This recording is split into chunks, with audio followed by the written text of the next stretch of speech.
बहुत से ऐसे साधक हैं, साधिकाएं हैं, जिनका कहना होता है कि हमने हनुमान चालीसा का अनुष्ठान किया, बजरंग बाण का अनुष्ठान किया किसी विशेष समस्या के लिए विधिपूर्वक, लेकिन हमें उस समस्या से राहत नहीं मिली, हमें लाभ नहीं हुआ।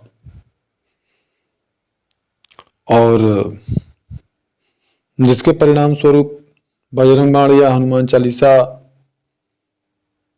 या बजरंग बली की उपासना करने से एक प्रकार से उनका जो भरोसा होता है वह उठ जाता है। उनको लगता है कि ऐसा करने से कोई लाभ नहीं होता,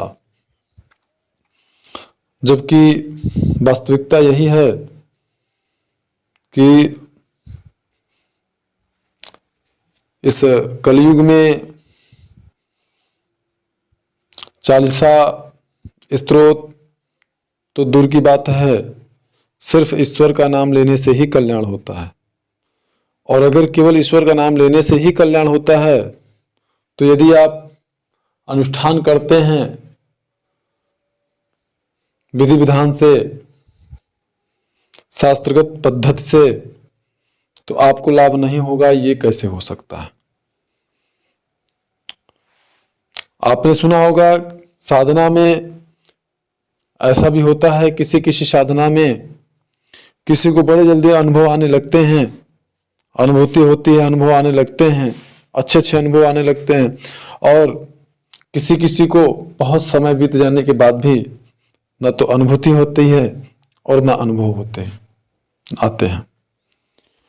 तो इसका ये मतलब तो नहीं हुआ कि वो साधना अच्छी नहीं है या उन्होंने ठीक से नहीं किया। हाँ, कारण हो सकता है, लेकिन जो सबसे महत्वपूर्ण कारण होता है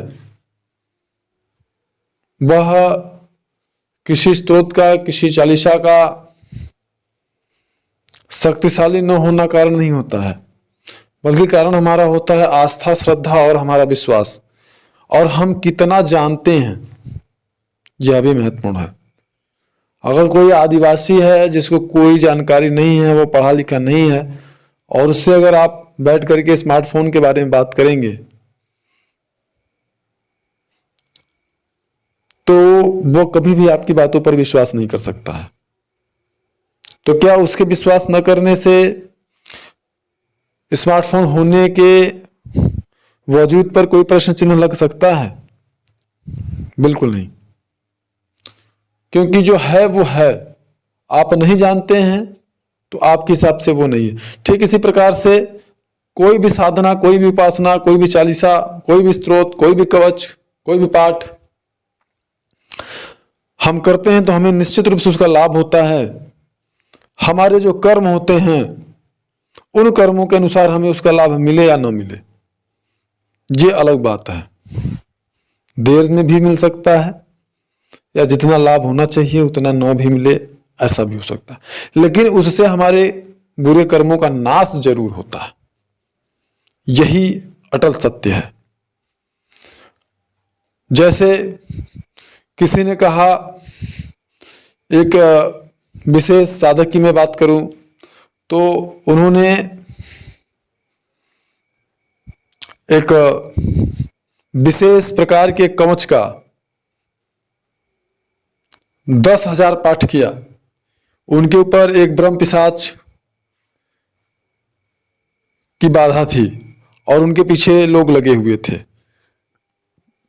तांत्रिक या बुरे प्रवृत्ति के नर पिशाच उनके पीछे लगे हुए थे।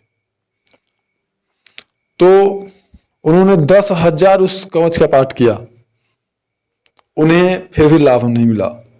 कुछ समय बाद फिर उसी कवच का उन्होंने 10,000 पाठ किया, फिर उन्हें लाभ नहीं मिला, फिर भी नहीं मिला। लगभग 30 साल उस ब्रह्म पिशाच से वो परेशान रहे, और फिर उन्होंने उसी कवच का 10,000 पाठ किया और उन्हें लाभ हुआ। वो समस्या ही जड़ से खत्म हो गई। तो इसका मतलब क्या है? इसका मतलब है कि हमारे जो क्लेशात्मक कर्म हैं, हमको वो कर्म भोगने ही होंगे। कोई भी कवच, कोई भी स्तोत्र, कोई भी पाठ आपका सहयोग तभी करता है जबकि आपके कर्म खत्म हो गए हो, क्लेशात्मक कर्म। अन्यथा किसी मंदिर में जाकर के सच्ची श्रद्धा से केवल माथा टेक देने से किसी भी प्रकार की बड़ी से बड़ी तांत्रिक समस्या हो, बाधा हो, नष्ट हो जाती है। तो फिर कवच इत्यादि का पाठ, स्तोत्र, चालीसा का पाठ करने से वो खत्म क्यों नहीं होगी? तो सबसे पहले यह समझना होगा कि आप भरोसा कर रहे हैं कि नहीं कर रहे हैं वो अलग बात है। आप कितना जानते हैं कर्मों के संबंध में। यदि आप कर्मों के संबंध में नहीं जानते हैं तो फिर आप एक साधक कभी नहीं बन सकते हैं और स्वयं अपनी समस्या का समाधान कभी नहीं कर सकते। क्योंकि अगर कर्मों से संबंधित पूरी जानकारी आपके पास नहीं है तो आप ये कभी जान ही नहीं पाएंगे कि कोई भी चालीसा, स्तोत्र, कवच, पाठ इत्यादि किस प्रकार से आपको लाभ पहुंचाता है, कब लाभ पहुंचाता है और कैसे लाभ पहुंचाता है। जब आप पाठ करते हैं कोई कवच, स्तोत्र, चालीसा का, समस्या खत्म भले ही ना हो, लेकिन आप ये महसूस करेंगे कि उसमें आपको उस समस्या को झेलने की सामर्थ्य आपके अंदर आ जाती है, साहस आपके अंदर आ जाती है, और जितनी पहले परेशानियां रहती हैं वो करने के बाद में उतनी परेशानियां